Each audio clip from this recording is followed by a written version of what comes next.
الحمد لله رب العالمين والصلاة والسلام على سيدنا ومولانا وحبيبنا وقرة أعيننا سيدنا محمد النبي الأمي وعلى آله وصحبه ومن اهتدى بهديه ليوم الدين. تركنا عن محجة البيضاء ليلها كنهارها لا يزيغ عنها إلا هالك. أما بعد, all praises due to Allah subhanahu wa ta'ala, the Lord and Sustainer of all the worlds. We beseech Him for His blessings and implore Him to offer His manifest salutations upon His last Prophet, Muhammad, the beloved and the delight of our hearts, and on all those who follow His guidance to the last day. So first of all, I would like to express my appreciation to the team at Seeker's Guidance for this opportunity to teach on their website and via their live stream. I know many of them well, particularly Shaykh Faraz and Shaykh Yahya. I've had the honor and pleasure of studying with Shaykh Faraz when we were both students in Damascus some 12, 13 years ago. And also over the past few years I've gotten to know Shaykh Yahya Rodis quite well via the Deen intensives and our excursions in different countries in the Middle East. So it's a big honor for me to be able to do this. I'd also like to thank the team, Sidi Mikhail and Sidi Abdul Latif and Sister Michelle and others who were part of the team behind this coming together. And hopefully it will be the beginning of something that will be sustainable and continue well into the foreseeable future, bi'idhnillah. So the class, inshallah, will be on the mukhtasar of the Ahadith of Imam al-Bukhari, rahimahullah. And before I get into the nusus itself, I thought I'd spend a little bit of time talking about the Ahadith in general and the attitudes of the ulama towards the Ahadith, and maybe shed some light on in our contemporary time how people view Hadith. So as most of us are well acquainted with, the two foundations of our deen in terms of their textual foundations are the Quran, the book of Allah subhanahu wa ta'ala that was revealed to the Prophet Muhammad sallallahu alaihi wasallam over a course of 23 years, some nearly 1500 years ago in the Arabian Peninsula. The Hadith are the sayings and the actions, as well as the things that the Prophet ﷺ approved of tacitly. All of these are considered to be in the corpus of Hadith, or to be more specific, in the corpus of the Sunnah. And some of the ulama, some of the usuliyin, they also add the actions of the Sahaba that's based upon the actions of the Prophet ﷺ as also being part of the Sunnah, even though it may not be in the same authoritative category as the actions of the Prophet ﷺ himself. So we know that the Sahaba radiallahu anhum recorded the sayings of the Prophet ﷺ. So they knew that they were supposed to do that, in addition to writing down the Quran. However, in the beginning, the Prophet ﷺ forbade the Sahaba, or the vast majority of them, there's a few exceptions, from writing down the things that he would say that were from himself, from the Hadith. And the reasoning behind this is that for possible fear that it may be mixed with the Quran itself, as the Quran, when it was being written down during the time of the Sahaba, was written down on loose either pieces of animal skin or tree bark, or even sometimes bones and the like. They didn't have modern paper, obviously, as we have now, or even what we would consider to be parchment and so forth. So it was written down on all sorts of things to be recorded. And the Prophet ﷺ had certain members of the Sahaba who were his scribes, such as Zayd ibn Thabit, Ubay ibn Ka'b. The four Khulafa also were amongst his scribes. So they were tasked with writing down the ayahs of the Quran as they were revealed. And then the Prophet ﷺ would also instruct them and tell them, put this ayah before this ayah, or put this ayah with this surah, and so forth. Because most of the large surahs were not revealed in their entirety all at one time. They were, as we know, the Quran was revealed, as the ulama say, munajjaman, means spaced out over those 23 years. So the hadith was also preserved, but in a different manner. And it was preserved in the hearts of the Sahaba, as was the Quran. So in that case, they were both preserved and they both carried to the generation after them, namely the Tabi'een, or the followers, and then Tabi'een, who were the ones after them, also in the same manner. And it's interesting that the Arabs were known for, or they were renowned for their ability to memorize their poetry. And they also had this system of riwayah. And what we mean by riwayah is to narrate something on the authority of someone else. So what we call today sihhat al-naql, or the veracity of the transmission, which was something that was more or less, it wasn't quite elevated to what we would call a discipline or a science, as I'll speak about later on when we talk about Ahadith and determining the veracity of a hadith in terms of jarh and ta'dil. But it was something that was definitely within the culture of the Arabs at the time, specifically in the Arabian Peninsula. And one of our great ulama, Dr. Sa'id al-Buti, he states in his book Fiqh al-Sirah, or the fiqh of the life of the Prophet ﷺ, that from amongst the hikam, or the wisdoms behind the Quran being initially revealed to the people of the Arabian Peninsula, was their variability to digest it, to inculcate it, and then to be able to pass it on to future generations by way of their ability to do riwayah, or to pass on sayings which they had experienced with poetry before that to the generations after them. And we might be aware of the Sab'a Mu'allaqat, or the 7 odes, which were some from amongst the most famous of poetry that were initially recited in a souk called Souk Uqad, which was a market in Mecca, an annual market, which was actually a live market for goods and the sort, but it was also a time for the great poets of the peninsula to come together and for each one to sort of share or show their prowess and their ability to recite poetry, or to actually bring that poetry, or to manage it on the spot. And so from amongst this particular annual event, there were 7 very famous odes or qasa'id called the Sab'a al-Mu'allaqat, or the 7 ones that were hanged, and that's because they were hanged literally on the walls of the Kaaba and written in gold lettering, as the version of the story goes. And amongst the Ashab al-Mu'allaqat were Ibn al-Qais, wa Amr ibn al-Kulthum, wa Zuhair ibn Abi Salma, Walead, and others who were Taraf ibn al-Abd. So these were the famous narrators, or the famous poets. And so these poems themselves, and we still have them, they've managed to reach us now, even in our current time, were based upon the ability to do the riwayah and coming on to future generations. Now it's interesting enough that in current academic circles, from what I understand, there is not a lot of, how would we say, stock put into this idea of riwayah. Many modern people have a hard time believing that one could memorize hundreds of thousands of lines of poetry or hadith or what sort, and then it would be passed on to a next generation.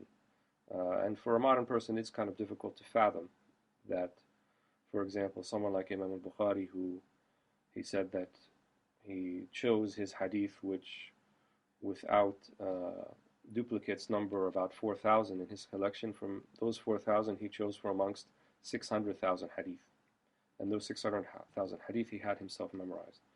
So for over 500,000 hadith to be memorized, and then to be able to recite them at will, and not just the nas of the hadith, not just the text of the hadith, but actually the narrators, the ruwa, and without making a mistake, and knowing their names, and knowing, Fulan ibn Fulan, the son, the person, the son of such a person, and the grandson of such a person, and so forth, as is the case with hadith narration.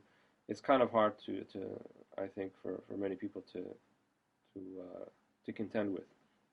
But nonetheless, even though such types of people may not really exist in our time now, alhamdulillah, we've had the fortune, and we've met people who've had the fortune, who've actually met people who have reached that level of hadith, who are true hadithin. And so it's just probably more of a testament to the times that we're living in than it is to the unbelievability of such a thing occurring. Whatever the case may be, there were some modernists who came along. The Egyptian adib Taha Hussein was well known for his denial and refusal of even Arabic poetry, the Jahili, or the pre-Islamic Arabic poetry, saying that it was something that was fabricated and not really narrated in the measure or the means that was led on by the ulama of Islam. Of course, I only mention this because we should be aware that there are intellectual streams out there who have a hard time dealing with the hadith. And it's also, I think, a testament to the approach to knowledge that we have now, which is more of a materialist approach. In other words, that it puts great stock into the tangible, like a written text, something that can be held within the hands and can be verifiable. So modern science or modern knowledge holds that which cannot be verifiable. In other words, that which cannot be easily quantified, then it cannot be known. And obviously our Islamic theory of knowledge and our Islamic epistemology would have a major issue with such an assertion, because we know Allah subhanahu wa ta'ala, we know the Prophet sallallahu alaihi wasallam, not so much via a tangible thing, but via the light that Allah puts in our hearts, and via the minds that Allah has given us to able to understand His khitab, to understand His speech. So going back to the hadith, it was not written down during the earlier period, but then it was written down later on, most probably during the time of Omar ibn Abdul Aziz, who is often referred to as the fifth righteous Khalifa, or the fifth guided Khalifa, and he was amongst the Umara of the Hukam of Bani Umayyah. And we see that he is widely and generally acknowledged as he himself being a particular proof of the deen. We see that Imam Malik in his Muwatta, he mentions him often and narrates on him on certain decisions that he made, as if that he was a religious authority in addition to a legal authority. So he was the Khalifa of both the Zahir and the Batin at the same time. Because we know that the legal authorities that came from the time of the Prophet ﷺ, so his Khulafa included Abu Bakr, and then Umar, and then Uthman, and then Ali radiallahu anhum ajma'in. They were Khalifa, or they were true heirs and inheritors and representatives of the Prophet, both outwardly and inwardly. So outwardly they were the legitimate ruler, as well as inwardly they carried the inward meanings that the Prophet ﷺ brought with him. And then when the Umayyad Caliphate began, the outward Khilafah remained, but the inward Khilafah not necessarily so with the outward Khulafa. So it might have been in some of the people of the house of the Prophet ﷺ, or some of the other major Sahaba. And when it came to the time of Omar ibn Abdul Aziz, it's generally acknowledged that he also was an inheritor of the Prophet in that sense, and that he conveyed the the inner meanings of the Sunnah, as well as being the authoritative, legitimate ruler of the Muslims at the time. Wallahu ta'ala a'la wa a'lam. So he is the one who began and insisted that people started what they call Asr al-Tadween, or the time of writing down of the hadith began during his time. And there were some very early hadith compilations, but it's generally acknowledged that the most authoritative one that was written early on was the Muwatta of Imam Malik, radiallahu anhu, and Imam Malik died in 179 Hijrah, and the Muwatta he wrote some years before that, so we're talking the 2nd century of the Hijrah. And Imam Malik's Muwatta is still considered to be one of the soundest hadith collections. In fact, Imam al-Shafi'i, who was a student of Imam Malik, he stated at the time that there is no sounder book on the face of the earth besides the Quran, except for Imam Malik's Muwatta. But taking that aside, the Muwatta was not just a book of hadith, it also consisted of fiqh rulings, and it also consisted of sayings of some of the Sahaba, some of the Tabi'een, and even people like Omar ibn Abdul Aziz, who came much later on. So it was not an exclusive hadith collection. The vast majority of the hadith, if not all of them, when we talk about hadith, that which has a sanad, or has a transmission going back to the Prophet ﷺ in the Muwatta, though, are sahih, or they fall in the category of rigorously authenticated, which I'll talk about in a minute what that means. But again, as I mentioned, it consisted of other things besides hadith. And there were other books like this. The Musnad of Imam Ahmad. There was also reportedly a Musnad that Abu Hanifa compiled. These were also their hadith that consisted of other things besides hadith and so forth. Until the time of Imam al-Bukhari, which was some 70, 80 years after that, and then he, on advice of one of his scholars, Ibn Rahawayh, compiled the Jam'ah Sahih, or the compilation of the Sahih. And this was based upon the suggestion that why shouldn't we put together a compilation of the hadith that only has the rigorously authenticated, or that which falls into the Sahih category. And so what we mean by Sahih, rigorously authenticated, is that in the science of hadith, the study of the status or of the narrators, which is called ilm al-riwaya, deals with the status, as I mentioned, of the narrators. And it looks for two major attributes that should be present in every narrator for the hadith to be accepted. These are dabt wal-adl. Dabt means precision in narration, and al-adl means trustworthiness in the particular narrator himself. So without these two, or if one of these two is lacking, then the hadith more than likely will not be sahih, and even more likely will be in the da'if, or the weak category. So there are many, the science of mustalah al-hadith, or the terminology of hadith, which is its own discipline. Something like al-Bayquniya talks well over 30 or 40 categories of hadith, but the three main categories that we should be concerned with for our purposes tonight are the sahih, and the hasan, and the da'if, which are the major categories.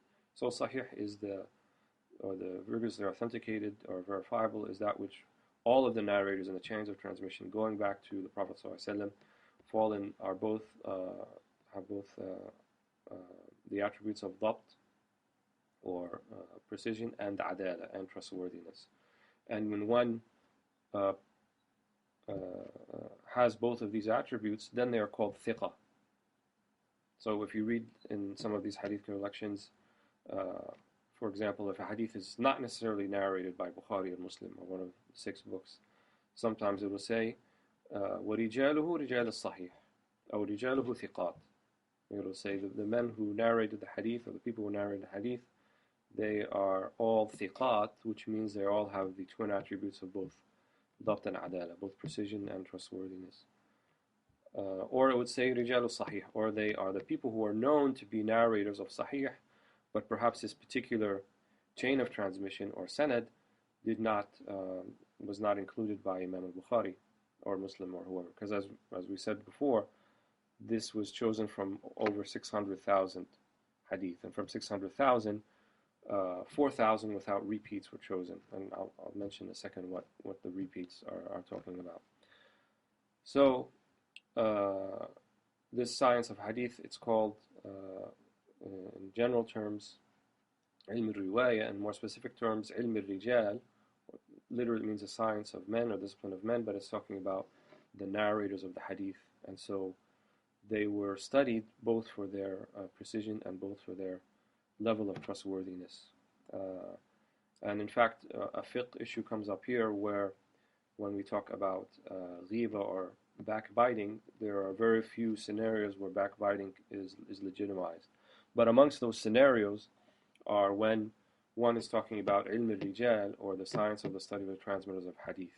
So if they say fulan mubtada' or fulan fasiq, someone he's known for his bid'ah or he's corrupt or so forth, then this doesn't fall under the understanding of ghiba, because there is a bigger maslaha, there's a greater goal and target to be reached, namely to really know the status of these narrators, so that we know that what the Prophet ﷺ actually said and can be fairly and verifiably attributed to him, and that which we cannot.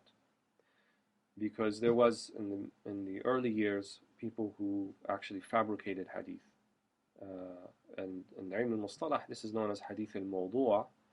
Wada means to actually make something out of nothing or put it there or fabricate. So it's not really a hadith, but they say hadith mawdu' to mean something that is fabricated.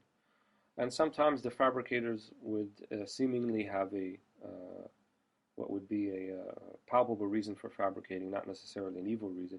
One of them said that he saw that people were not reading the Quran as much as they should, so he fabricated hadith dealing with the specific virtues of reading specific surahs from the Quran. So for each of the 114 surahs of the Quran, he fabricated hadith talking about the virtue of reading this surah or reading that surah and so forth. And that's why many of the ulama say to be very careful with the hadith talking about reading specific surahs, because only a very small amount of them, very few of them are actually sahih, and the most of them are mawdu'. And this later developed on into people fabricating hadith to support their particular theology or their particular school of thought. And so some were known to actually make up hadith to support their fringe theology, like al-Dahariya wal-Batiniya and other groups that were on the periphery of Islam, but nonetheless they had some people within them who would fabricate the hadith. So this science of ilm al-rijal, the study of the transmitters or narrators of the hadith, developed in this manner. And so amongst the great muhaddithin obviously was Imam al-Bukhari, as well as the four mujtahid imams had diraya, or had very good knowledge of the hadith, some more than others.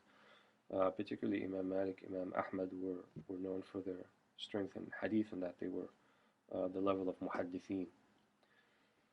So that brings us back to Sahih al-Bukhari. So Imam al-Bukhari, as I mentioned, he took 4,000 out of a possible 600,000 that he had at his disposal. And he also stated himself, as narrated by Ibn Hajar, that he did not include all of the Sahih Hadith in the compilation, which is very important. Many people are under the impression that if it's not in Bukhari or Muslim or any of the other books, then it couldn't possibly be a Sahih or a true or rigorously authenticated Hadith. That is not necessarily the case. If we look to the methodology in the way that al-Bukhari compiled his book, he didn't just compile it straightforward in the form of what we'd say a musnad. Musnad, as was done by Imam Ahmad and others, not Imam Malik, but Imam Ahmad, was in the order of the ruwah. So in alphabetical order, by the first name of the rawi, all of the hadith that say Abdullah ibn Umar narrated were all in one section. And then all of the hadith that Anas ibn Malik are in one section. And all the hadith of Aisha bint Abi Bakr radiallahu anhum were all in one section, and so forth. So it was based upon the narrators themselves. Most likely Imam Malik was the first to actually list the hadith under what we call tarajim, or anaween, or chapter headings that actually give insight into the meaning of all of the hadith that come into that chapter. So Imam al-Bukhari also adopted a very similar structure in compiling his hadith. And so much so that it was said about him that the fiqh of Imam al-Bukhari, yani his opinion on certain jurisprudential matters, are known from his tarajum, are known from the chapter headings that come before each set of hadith. So if he starts off with Kitab Kayfa Bada al-Wahi, which is the first book, the chapter of how the Wahi began, then all of the hadith will have some connection to the specific subject of Wahi. Kitab al-Iman, all of them will have some specific connection to the idea of the subject of Iman, and so forth. So in this he placed his hadith, and that's why there are repeats. You know, I mentioned there's about 4,000 total, or 4,000 hadith without repeats, but there are over 7,000 in total. Something like, I believe, 7,000. There's two different numbers. Imam ibn Hajar counted 7,397 total hadith included in al-Bukhari, and then the well-known 20th century indexer of the hadith, Shaykh Mahmoud Fuad Abdul Baqi, counts 7,593. Probably the difference is attributable to the way that the hadith were counted. Sometimes one hadith had a few sections in it, or sometimes the hadith would be actually included in a chapter heading itself, and so it may be counted, may not be counted, depending upon the methodology they use. Whatever the case may be, around 7,500 hadith, including the repeats, and then about 4,000 not including the repeats. So he repeats hadith in particular sections here and there because it can come under more than one chapter heading. So for one to follow the hadith and see where it's repeated, then one can actually determine or discern the different ahkam, different rulings that Imam al-Bukhari saw to be derived from these hadith. And then others who followed in his footsteps, like Imam Muslim, was a student of Imam al-Bukhari. He also compiled the Jamrah Sahih, and more or less had the same conditions as Imam al-Bukhari, except he was a little bit less stringent, most notably in the idea that Imam al-Bukhari stipulated as a condition that each transmitter, each rawi from hadith to hadith must have actually, must be some evidence that they actually met. Whereas Imam Muslim yaktafi bil mu'asara, or if they're contemporaries, then that would be enough for Muslim to say that they had narrated from one from the other. Wallahu a'lam. And some centuries later we get to Imam ibn Abi Jamrah, who is Sahib al-Mukhtasar, who is the one who did this Mukhtasar of the Hadith, the compilation of Bukhari. When you read, inshallah, we'll read his introduction as well, and he'll give us some insight into some of his methodology and why he did his Mukhtasar, or he did his abridgment of Bukhari, and what he hoped to get out of it, and so forth. And he was not the only one who did an abridgment of al-Bukhari. Most notably, the other one that's well known is Zabidi, who was a Shafi'i scholar, also did a Mukhtasar, I think a few centuries before Ibn Abi Jamrah. Ibn Abi Jamrah also has several, or has one commentary on his Mukhtasar. It's called Bahjat al-Nufus, which is available in two volumes, and I've seen it on the PDF version on the internet, so I think it is available for those who would want to look at it in its Arabic version. So I think we'll I'll just give a brief bio of Abdullah ibn Abi Jamrah. He was an Andalusian scholar. Not much is known about him apart from the two major works that he left behind, namely the Mukhtasar and his commentary. And there's also another book that he wrote called al-Mara'i al-Hisan, or the Beautiful Dreams, and in it, it's sort of read as an addendum to the Jamrah, the Mukhtasar that he did, because he speaks of the dreams where he saw the Prophet ﷺ, and oftentimes he would describe how the Prophet ﷺ would verify his particular understanding for a hadith, or he would say how he would walk into a majlis, a sitting, and he would find some of the khulafa like Abu Bakr and Omar, and then the Prophet ﷺ would enter and they would verify his particular understanding of the hadith, sort of as putting a stamp of approval on his understandings. And this is quite similar to Imam al-Bukhari, who also said that before I included a hadith in the compilation, I would always make ghusl and I would pray 2 rak'ahs, and I would seek an istikhara to make sure that the hadith that I'm putting is something that I should be doing. So we see that these were also not just great scholarly men, but they were God-fearing men, and there should be no doubt that they were awliya, that they were people that were favored by Allah subhanahu wa ta'ala, because if arguably the greatest hadith scholar of the ummah is not a wali, then I'm not sure who we can say is a wali then after that. Wallahu a'lam.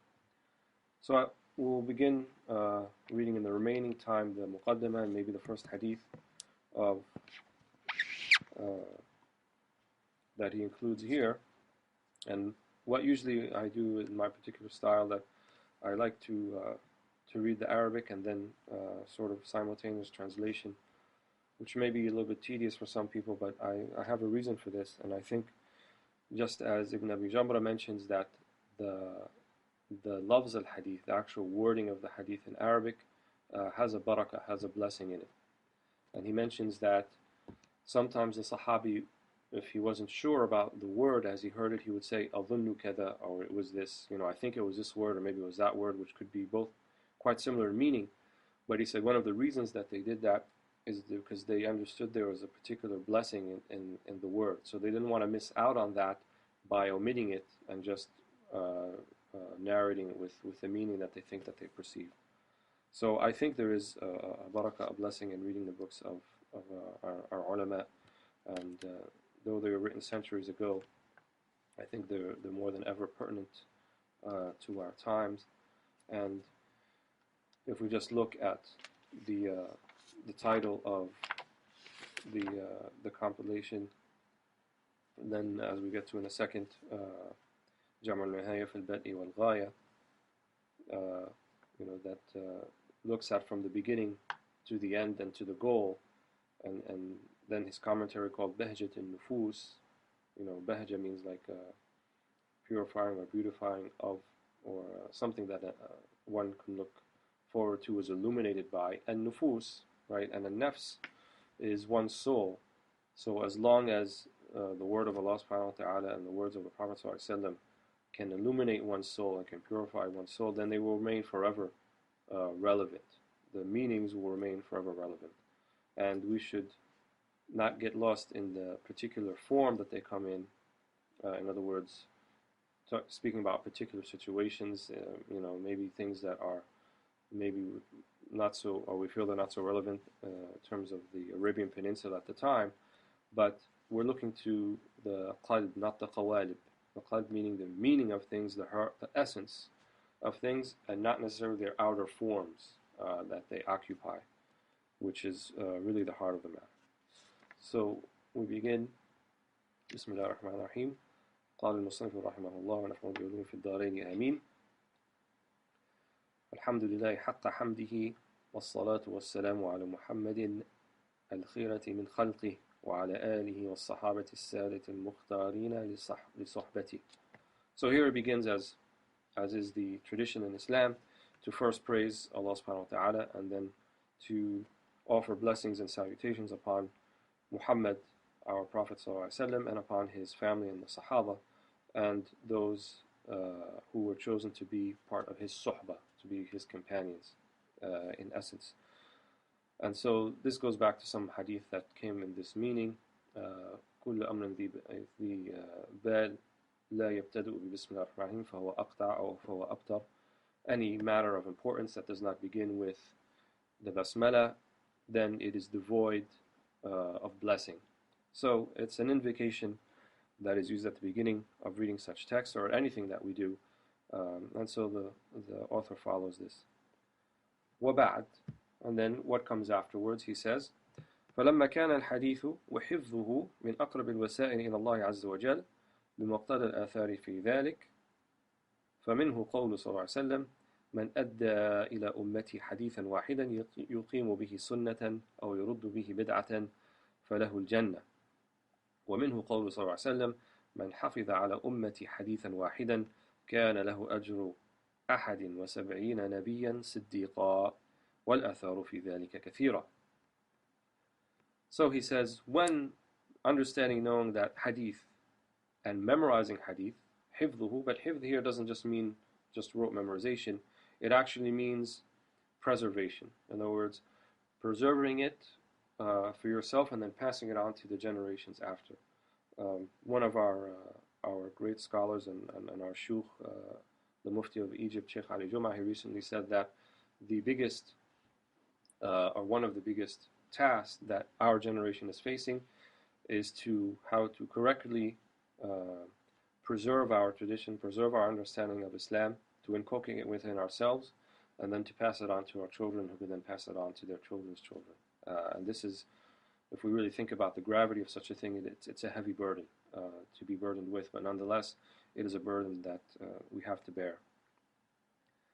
And so, he says, knowing that the hadith and its preservation or conservation are from the closest of paths to Allah subhanahu wa ta'ala, min aqrab al-wasa'il ila Allah azza wa jal. So it's not just an academic means to preserve this hadith, it's actually a way of gaining closeness to Allah subhanahu wa ta'ala. Of course, a closeness that is not a physical closeness, but a closeness closeness of meaning, and a closeness of falling in line with the obedience to Allah subhanahu wa ta'ala, obedience to his Prophet sallallahu alaihi wasallam. And he said there was many athar, many hadith or reports narrating this. He recites two here. The first one, whoever conveys to my ummah even one hadith that establishes a sunnah or that repels a bid'ah or a reprehensible innovation, then his reward is none other than or nothing other than paradise, than Jannah. So here is an authoritative hadith that tells us that from the hadith, from the actions, from the sayings of the Prophet ﷺ, we understand what the sunnah is. So sunnah is not just what he particularly did, but sunnah is also should be something emulated by us. So yuqimu bihi sunnah. Iqamatu sunnah means establishing a sunnah, establishing a way. So here sunnah doesn't mean sunnah in the sense that it's sunnah versus fard. Sunnah, it's something rewarded if done and not necessarily taken into account if not done. No, not that meaning of sunnah, but the linguistic meaning of sunnah, which means tariq or way, so his way. Much in the same vein as the other hadith of the Prophet ﷺ, where he said, "Man raghaba an sunnati falaysa minni." Whoever is non-desirous or sees something better than my sunnah, falaysa minni, then he is not from me. So here sunnah with the general meaning of tariq or way. أو يرد به بدعة فله الجنة, or to repel a reprehensible innovation, then he will have the Jannah. And then the other hadith he mentions here, whoever preserves even one hadith from my ummah, then he will have the same reward as 71 Siddiq prophets, Nabiyan Siddiqan, prophets who also reach the maqam of Siddiqiyya. And he mentions that the reports are many. Then he says, وَرَأَيْتُ الْهِمَمَ قَدْ قَصُرَتْ عَنْ حِفْظِهَا مَعَ كَثْرَةِ كُتُبِهَا مِنْ أَجْلِ أَسَانِيدِهَا فَرَأَيْتُ أن آخذ من أصح كتبها كتابا أختصر منه أحاديث بحسب الحاجة إليها وأختصر أسانيدها ما عدا راوي الحديث فلا بد منه فيسهل حفظها وتكثر الفوائد منها الفائدة فيها إن شاء الله تعالى فوقع لي أن يكون كتاب البخاري لكونه من أصحها ولكونه رحمه الله كان من الصالحين وكان مجاب الدعوة ودعا لقارئه. So it's interesting here, he says, when I found that people's himma, in general, or himmam, the plural of himma, or their aspirations, did not reach the level of, memorizing it and taking it more into account, even though there are many books of hadith. And he says the reason for that, min ajli asanidiha. In other words, from the asanid or the sanad of the hadith. And I may have not neglected to mention this in the beginning, but every hadith has two main parts, namely the sanad, which is the list of narrators and transmitters, each one narrating on the authority of the one before him, and then what we call the matan, or the actual text and body of the hadith. So every hadith has these two parts. But during Ibn Abi Jamrah's time in the 8th century, he found that people, or the 7th century, he found that people were neglecting somewhat the preservation, the conservation of the hadith because of the long asanid, right? And here the sanad wasn't just going back to Bukhari, it's going back from his generation all the way back to the Prophet ﷺ.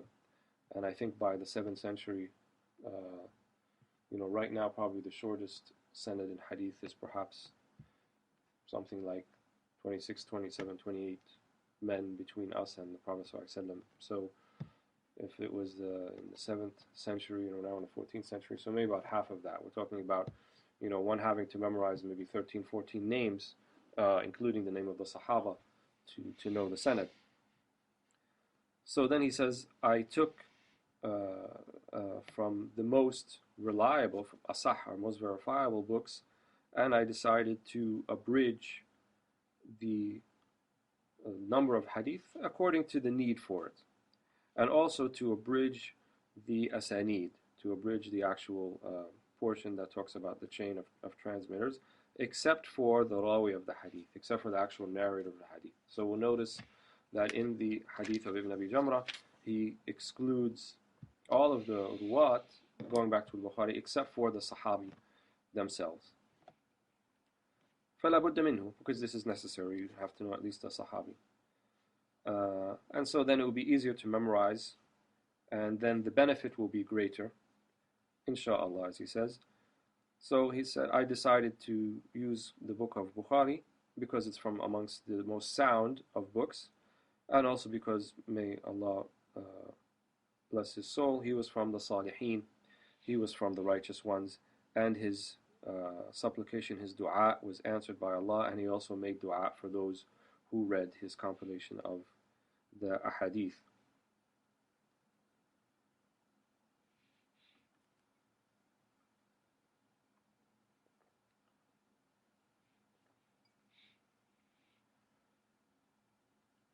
And then he says, وقد قال لي من لقيته من القضاة الذين كان لهم المعرفة والرحلة عمن لقي من السادة المقر لهم بالفضل إن كتاب البخاري ما قرئ في وقت شدة إلا فرجت ولا ركب به في مركب فغرقت قط. And then he said, someone that has been said to me by someone from amongst the judges or the fuqaha, that who had knowledge and also were, it says here, لهم المعرفة والرحلة. In other words, they were travelers and they were well acquainted with the adat, or the ways and doings of people, their custom. And he said, من السادة المقرر لهم بالفضل. And also these were from amongst our sayyids, the ones who were acknowledged their virtue. And this person said that the book of Bukhari was not read in a difficult time, except that difficulty was lifted, or that hardship was lifted, and it was not read in a boat on the water, and the boat would never sink as a result of Bukhari being read at that time. So, as also we mentioned in the introduction to this class on the website, that this hadith of Bukhari, it's also an intercessor for us, as is mentioned here by Imam Ibn Abi Jamrah, and as was the the habit of our sada, of our righteous ulama before us, that they would read it in times of fitna, in times of shiddah, times of hardship, and with imploring Allah subhanahu wa ta'ala via their reading of the hadith of the Prophet ﷺ that such a hardship would be lifted. And indeed, these are trying times now for Muslims and non-Muslims alike in many parts of the world. So perhaps we can have an added intention of also reading and studying the Hadith of Bukhari, that Allah will gaze upon us with a merciful eye and lift from us any hardship that any of our brothers and sisters and ourselves may find ourselves in. And just on a side note, we see here that the ulama dealt with the changing times. So even though Ibn Abu Jamrah rahimahullah was from amongst the great ulama, and he himself most likely had all of the asanid memorized, but he adapted to the changing condition of people. And when he saw that people were not quite ready anymore to memorize long asanid, and here when he means people, he also means tullab al-ilm. He's not just talking about the layman or the average person in the street. He's talking about people who go on to be ulama after that. He decided that in order to address that situation, some type of different approach was needed to be taken, and so he did in making abridgment of the hadith, and also by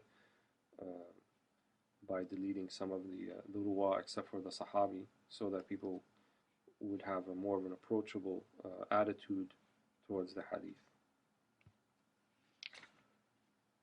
So then he says, فَرَغِبْتُ مع بركة الحديث فتلك البركات لما في القلوب من الصدأ فلعله بفضل الله أن يكشف عما بها وأن يفرج عنها شدائد الأهواء التي تراكمت عليها ولعل بحمل تلك الحديث الجليلة تعفى من الغرق في بحور البدع والآثام. So he said, then I decided, or I was desirous, with the blessing, the barakah of the hadith, amongst these blessings, and also looking to the rust that has come over the hearts, and perhaps by Allah's bounty and virtue, He will lift that which is within or covering or rusting these hearts, and He will also free it from the severity of their caprice, of their ahwa that have overcome it or encompassed it, and perhaps by carrying these hadith in one's heart, al-jalila, yani these hadith, magnificent hadith, then it will be pardoned from drowning in the sea of innovation, bid'ah, and atham, and iniquity. So here he does a nice, uses a nice linguistic device where he talked about reading the hadith on a physical boat and it prevents the boat from drowning. And so then he makes a metaphor comparing the heart to the boat, and then the sea, the physical sea, to the sea of iniquity, of sin, and reprehensible innovation. And so perhaps by the heart carrying these hadith, by becoming enlightened by it, then one will be saved from the drowning in the buhur, or the seas of bid'ah and atham. فَلَمَّا كَمُلَتْ بحسب ما وفق الله إليه فإذا هي 300 حديث غير بضع فكان أولها كيف كان بدء الوحي لرسول الله صلى الله عليه وسلم وآخرها دخول أهل الجنة وإنعام الله عليهم بدوام رضاه فيها. So he said, when I finished, in accordance to what Allah has guided me towards, then it was about 300 hadith or a little bit less. And they're actually about 296 hadith. So he mentioned 300, something less than 300. And the first hadith, كيف كان بدء الوحي لرسول الله صلى الله عليه وسلم, how was the beginnings of the wahi, of the revelation for the Messenger of Allah صلى الله عليه وسلم. And the last one, the entering into paradise of the people of paradise, and Allah bestowing His manifest blessings upon them and to being pleased with them. فسميته بمقتضى وضعه, so then I named it according to this, جمع النهاية في بدء الخير والغاية. So the name in Arabic, جمع النهاية, جمع means a compilation, النهاية, right, النهاية, the end of things, and here it means the end of one's life, basically, or the end of everything when one either enters into hellfire or into paradise. في بدء الخير والغاية. So the بدء الخير, from the beginning of the good. Here بدء الخير is referring back to بدء الوحي, to the beginning of revelation. So the beginning of all that is good for man that happened began with the initial revelation to the Prophet Muhammad ﷺ, when he was upon that mountain of Ghar Hira, the cave of Hira, and then the Archangel Jibril came to him and instructed him in the first wahi, in the first revelation that he was to receive. And so that's the first hadith.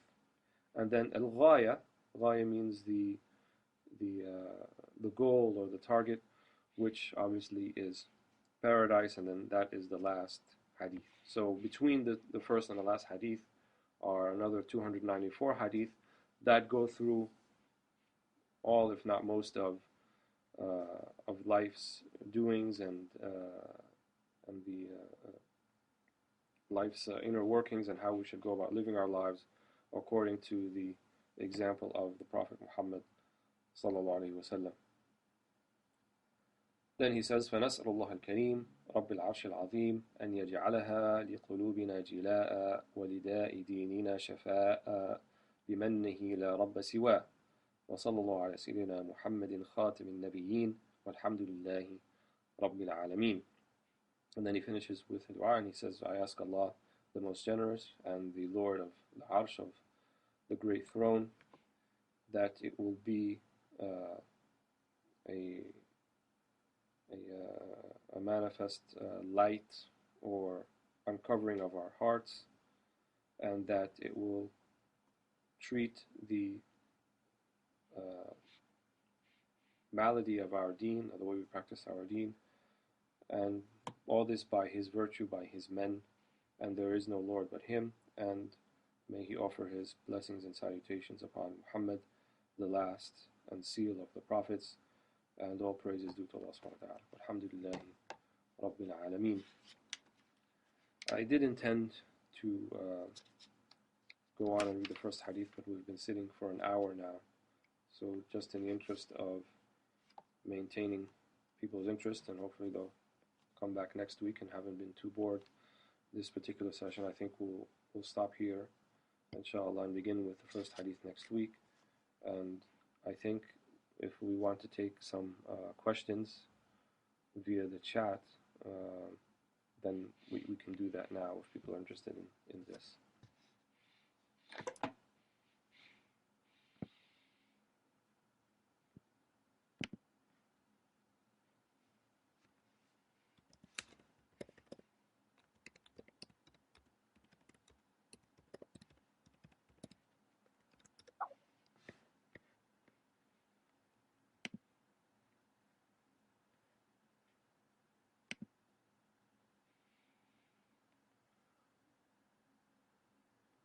Oh, okay.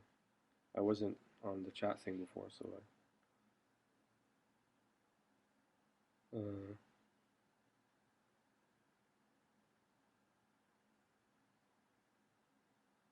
how should...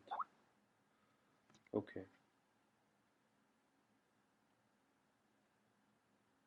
Question from how should one approach the books of Hadith?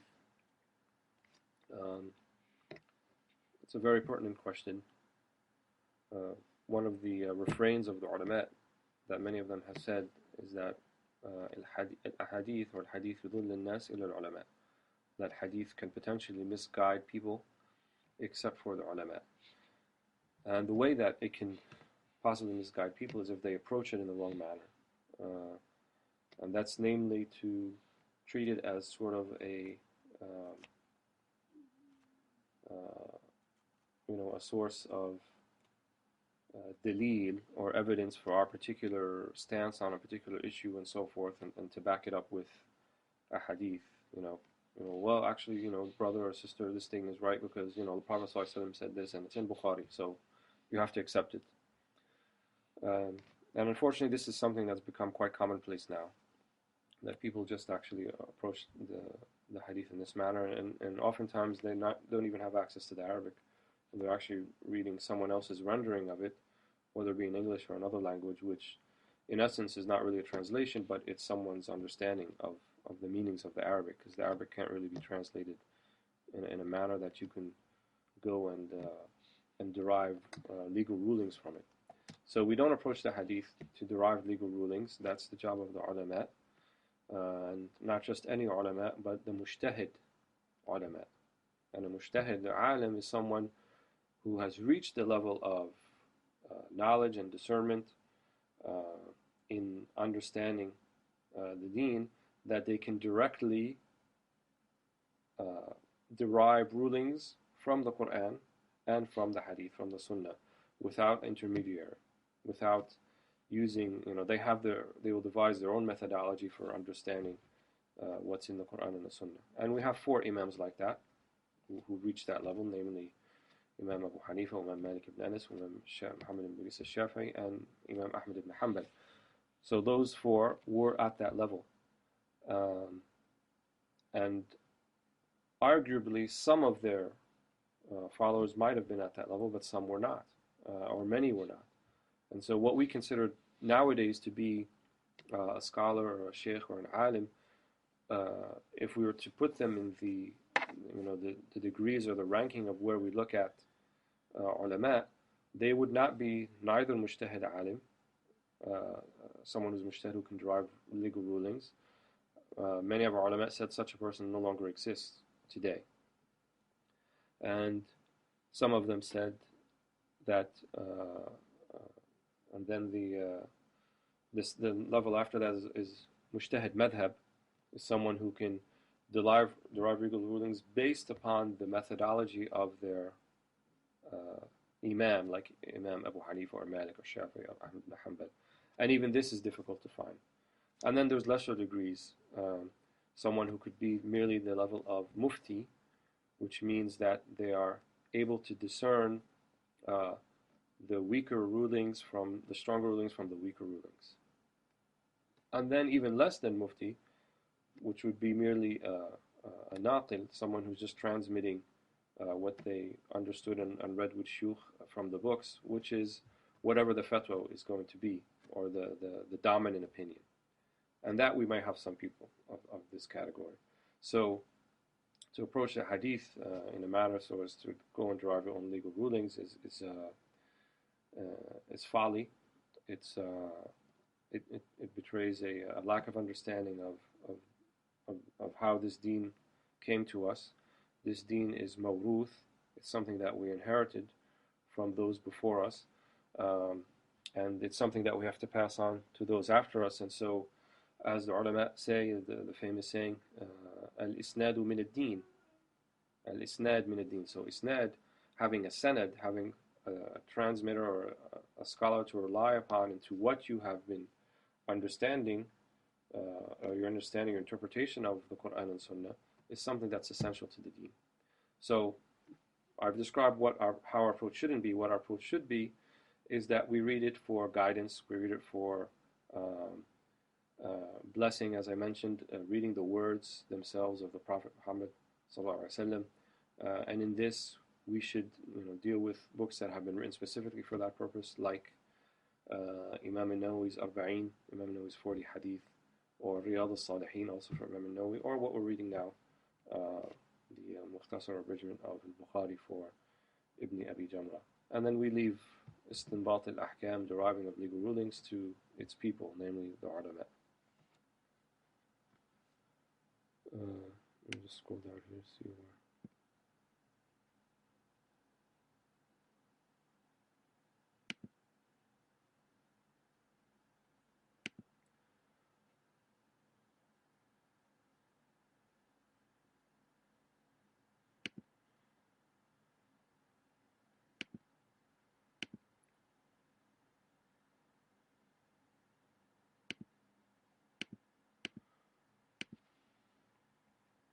read them cover to cover, memorize them, or use them for reference. Well, we should try to memorize as much as we can. If you have enough himma or aspiration, if you try to memorize what we're reading now, then that's good. If not, then start with something like the 40 Hadith of Imam al-Nawawi as a beginning.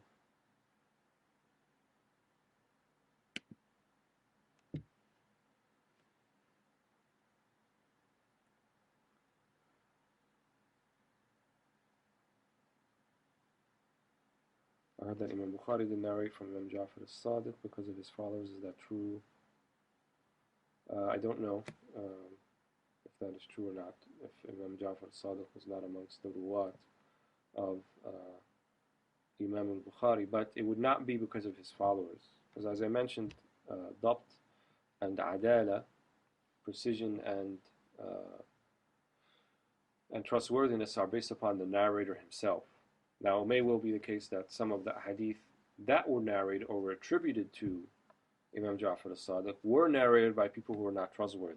So it wasn't the idea of Sayyidina Ja'far of not being trustworthy, but rather those who attributed things to him, they themselves not being trustworthy. Much in the same vein that many of what's attributed to Imam Ali radiallahu anhu we have to be careful with. In fact, the most famous book that both the Shia and the Sunnah use, called Nahj al-Balagha, that was compiled by a man named Sharif al-Radi for the sayings of Imam Ali. Many of the ulama say that very few of those sayings, even though they're quite eloquent and the meaning could be correct, can actually be attributed in a verifiable manner to Imam Ali radiallahu anhu, and most likely they were things that were written by the actual author himself. Wallahu a'lam. Oh, okay. I've been told to read the question aloud, which I forgot to do. So that question was, I heard that Imam Bukhari didn't narrate from Imam Ja'far al-Sadiq because of his followers. Is that true? And then I responded to that. And then Brother Dawood, I think, is asking, I just want to know what the name of the other book that Imam Jamrah is famous for. It's called Al-Mira'i, Al-Hisan, or the Beautiful Dreams.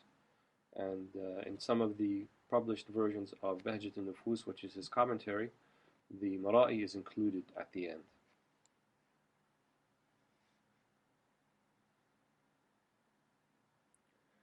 Before studying Hadith, should we go through a text in Aqidah first? And how far in fiqh should one go before studying a matan in Hadith? I don't think it's necessarily a prerequisite. And also the way we're going to be reading this Hadith,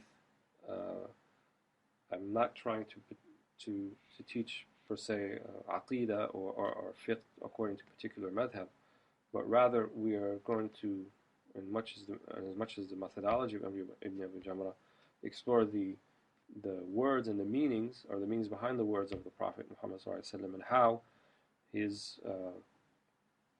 particular reaction in certain situations and how he dealt with people and so forth can give us a clue as to how we should deal in our own lives. So I think we're going to take it more as a manual to how to go about living our lives and dealing with particular situations. Then we are going to take it in sort of a scholarly, academic approach and talk about, what particular legal rulings can we derive, or fiqh rulings, and so forth. So I think it's important that we read hadith for understanding, but at the same time to be careful not to say that this hadith means that and this legal ruling comes from this hadith and so forth.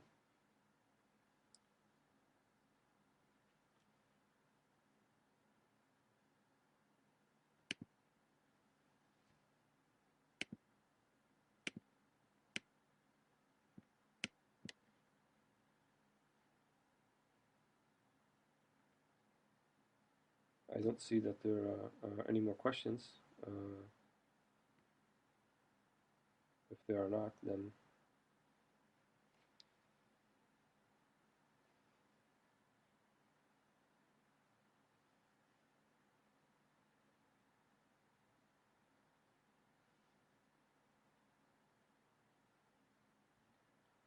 young Shaykh is asking, why does Imam Malik record Sadl in the Muwatta? He actually does not record Sadl in the Muwatta. It's not narrated in the Muwatta. It's Sadl, which is to pray with one's hands down at their sides. It's actually narrated by Ibn al-Qasim via Sahnun in al-Mudawwana al-Kubra, which was a book of fiqh attributed to that Sahnun compiled, who was a student of Imam Malik, namely Abdurrahman ibn al-Qasim. And in it he talked about Imam Malik's particular rulings on particular issues. I can go into some of Sadl and where it came from and so forth, but it's not recorded in the Muwatta, the hadith for Sadl, if such a hadith exists.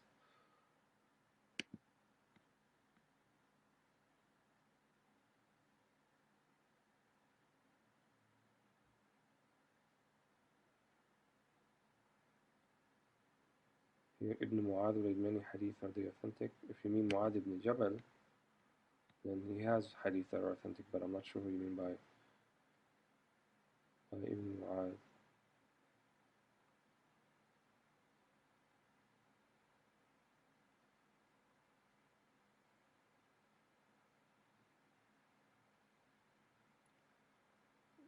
I read that Imam Bukhari, may Allah be pleased with him, was banned by the Shaykh of his time because he considered the Quran to be creation. Could please? No, that's not true. It's actually quite the opposite. Imam Bukhari did live during the time of what's called the Mihna, or the Great Test, when some of the Muluk of Bani Abbas sort of almost had an Inquisition style approach to asking ulama and so forth about the created nature or lack thereof of the Quran. Of course, the belief of Ahl Sunnah is that the speech of Allah subhanahu wa ta'ala is eternal and uncreated, and it's not created. And Imam Bukhari actually was one of those who fled Baghdad at the time because of this fitna, so I'm not sure where that came from.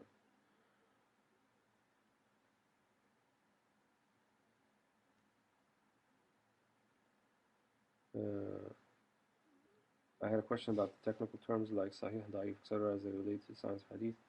Were these current at the time of Imam Bukhari, or were they distilled later? No, because in that conversation that Bukhari had with Rahaway, they said, Ibn Rahaway, why don't you compile a book of the Sahih Hadith? Perhaps when they said the word Sahih at the time, it had more of a linguistic sense, but Bukhari very clearly delineates what his conditions are for accepting a Sahih Hadith.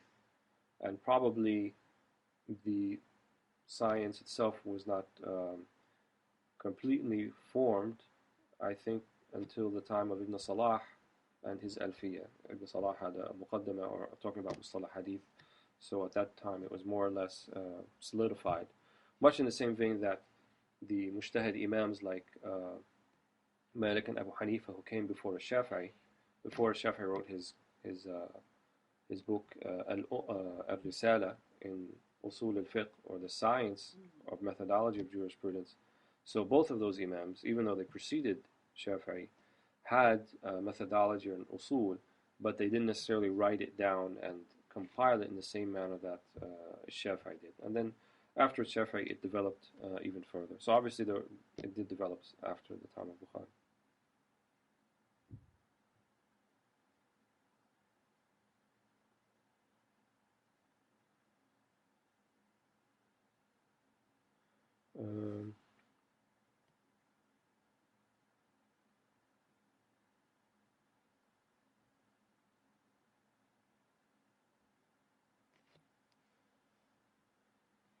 If being a better and more merciful Muslim is what I hope from Allah in this class, especially as a layperson who may not memorize the 40 hadiths of Imam Nawawi, let alone 300, how many, realistically speaking, do we need to have in memory and in our characters to be people of beautiful character?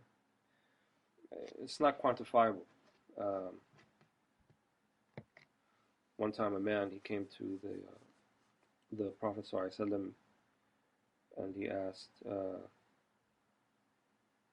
the Prophet ﷺ, Mata Sa'a? He said, when is the hour? When is the day of judgment? And the Prophet ﷺ responded to his question with a question. He said, ماذا أعددت لها? What have you prepared for it? And then he responded back, لا كثير صوم ولا صيام، لا كثير صلاة ولا صيام، ولكني أحب الله ورسوله. I have not prepared much in terms of fasting and praying. In other words, extra fasting and praying above and beyond the 5 daily fard prayers and the fasting of Ramadan. But I love Allah and His Prophet. And so the Prophet ﷺ responded back, أنت مع من أحببت, or أنت مع من تحب. You will be with the one that you love. And so it's not a question of how many hadith we memorized or how much we know. And in fact, Imam Malik has a very famous saying. He said, ليس العلم بكثرة الرواية. He said, knowledge is not by كثرة الرواية, how much hadith you can narrate. But he said, ولكن العلم نور يقذفه الله في القلب. But knowledge is a light that Allah casts into the heart. So it's something that Allah bestows upon you, something that you seek, and it's something that you yearn for. But ultimately, Allah subhanahu wa ta'ala, He is the one who will decide to give you that opening, to give you that fath, to give you that enlightenment. What's required of us is sidq al-tawajjuh, is looking towards Him sincerely and honestly, and without associating other partners. What I mean by other partners is not shirk akbar. I'm not talking about major shirk. I'm talking about doing things and seeking other worldly benefit, even though we might put them in a form of doing it for the deen, or doing it for Allah subhanahu wa ta'ala, or doing it for the Prophet sallallahu alaihi wasallam. But sidq al-tawajjuh is turning with your whole soul, with your whole self, with your whole heart towards Allah subhanahu wa ta'ala. And if you do that, then Allah will give you openings and will give you understandings. And so one, if they can't memorize, or even if they couldn't memorize a single hadith, does not mean that they're precluded from being a righteous person or a beautiful person or a person of even prophetic character. Many are the people who didn't have much knowledge or even didn't have scholars that they were taught by in a formal manner, but nonetheless they reached very high standings, maqam, with Allah subhanahu wa ta'ala, based upon their niyyah, based upon their intention, and based upon their sincerity. And ask Allah subhanahu wa ta'ala to make us from amongst those.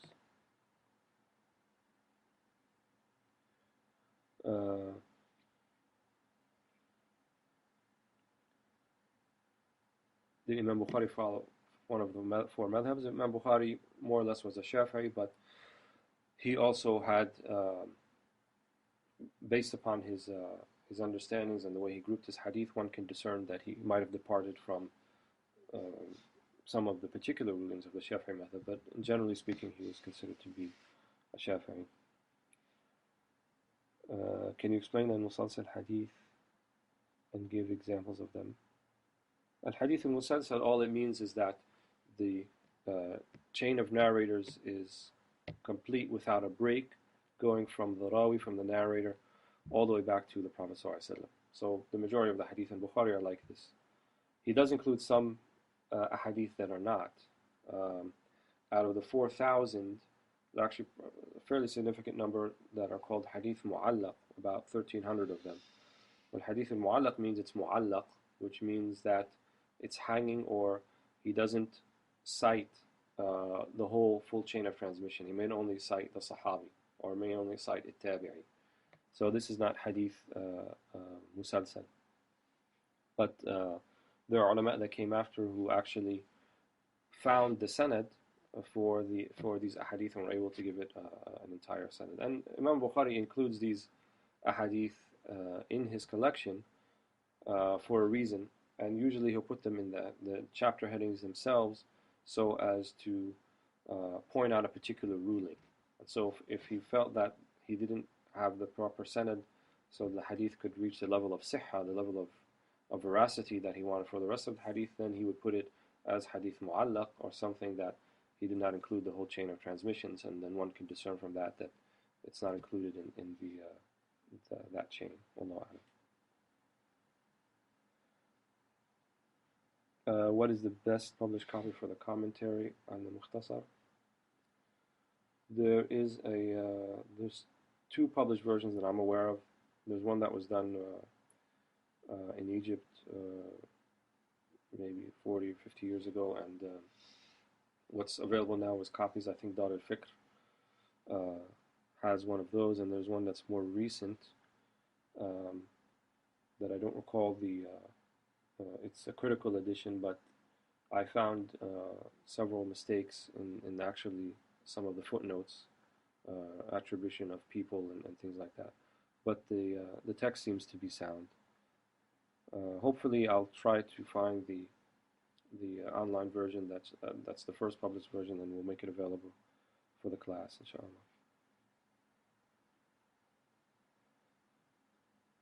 I see some questions here that are not relevant. Maybe in the off time we can do it, but I'll try to stick to things that are relevant here. Why didn't Imam Bukhari include all the hadith he knew to be sahih from the 600,000 he knew? He says very plainly that the reason for that is he only wanted to include, in fact, the best way to look at it is he was actually making his own mukhtasar. Those 4,000 hadith in Bukhari, it's a mukhtasar. It's not supposed to be all of the hadith.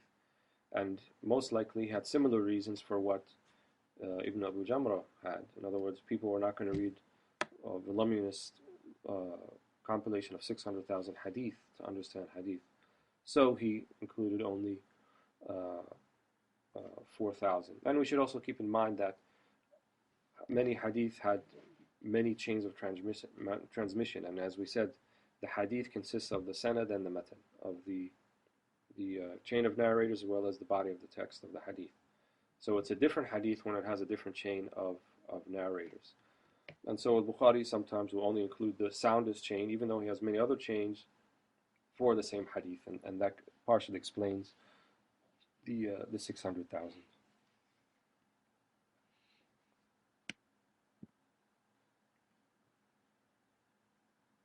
So I think we'll stop here for today, inshallah, until the next session, bi'idhnillah. I would just remind people that we're in a very blessed time. It's Thursday, and it is the night before Yawm al-Tarwiyah, which is when the Hajj, when the people who are making Hajj move from Mecca to the plain of Mina, and then the day after that will be Yawm Arafah, the greatest day of Hajj, when they move to the plain of Arafah and they implore their Lord to pardon them their sins and our sins, inshallah. And tomorrow is Friday, which is also a blessed day. So we should remember the Prophet ﷺ much tonight, and also offer much blessings upon him ﷺ. And also, as I mentioned in the beginning of the class, for our intention to be that we invoke the blessings of reading the words of the Prophet ﷺ, so that we can be people of prophetic character, and that we can be people of God, people of Allah subhanahu wa ta'ala. وآخر دعوانا أن الحمد لله رب العالمين والصلاة والسلام على سيد المرسلين وعلى آله وصحبه أجمعين والسلام عليكم ورحمة الله وبركاته.